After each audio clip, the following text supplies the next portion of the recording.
I would like to talk about my mother's medication. I do not like the way it tastes. This seems like it will be an exciting conversation. Why are you tasting your mother's medication? Because everything in the vending machine is crap. Can you just give my mother something good, like chocolate-covered Advil? She's on the medication she needs. And obviously you're not. You can't talk to me like that. I am a doctor. An actual doctor with an actual medical degree from an actual medical school? No. But I am 3 semesters away from my PDH in comparative literature. You mean a PhD? If I had meant a PhD, I would have said a PhD, and I'm getting pretty pissed at you for not taking my concerns seriously. I am going to check on another patient now before I murder you. But we haven't talked enough about my mother's medication and about my psychological problems. I don't trust the medication because I have never seen it on television. They don't advertise blood thinners on television. How am I supposed to know what the medication is if I have never seen it on television? It's a blood thinner. It's in the name. It thins blood.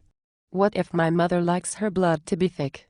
It's not about liking your blood thin or thick, whatever that means. It's about preventing a stroke. My mother has never had a stroke. And we would like to keep it that way. I couldn't even find this medication on the internet. I can give you all the information you need. I don't want information, I wanted to buy it. Why do you want to buy your mother's medication on the internet? We are giving her all the medication she needs. Or we were, before you started tasting it. I only licked it. I didn't swallow. And don't worry, I washed my mouth with hand sanitizer before I started. If the medication is so good for my mother, why shouldn't I have some for myself? Because your medical issues are not the same as your mother's.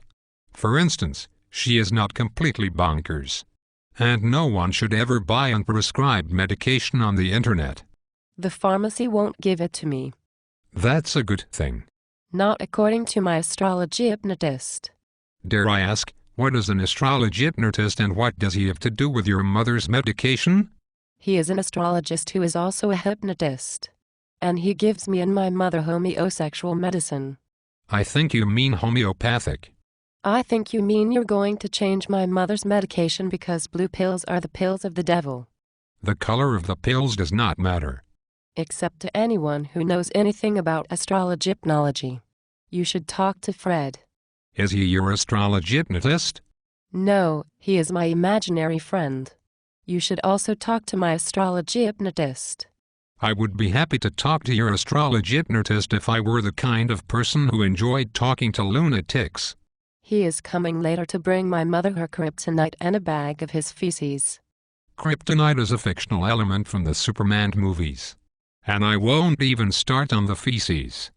Kryptonite is also something the man on the street sold me to make my mother feel better. Baxter, the drug dealer who lives outside the hospital, did not sell you kryptonite. He sold you crack. And I suppose you want to tell me not to give it to my mother.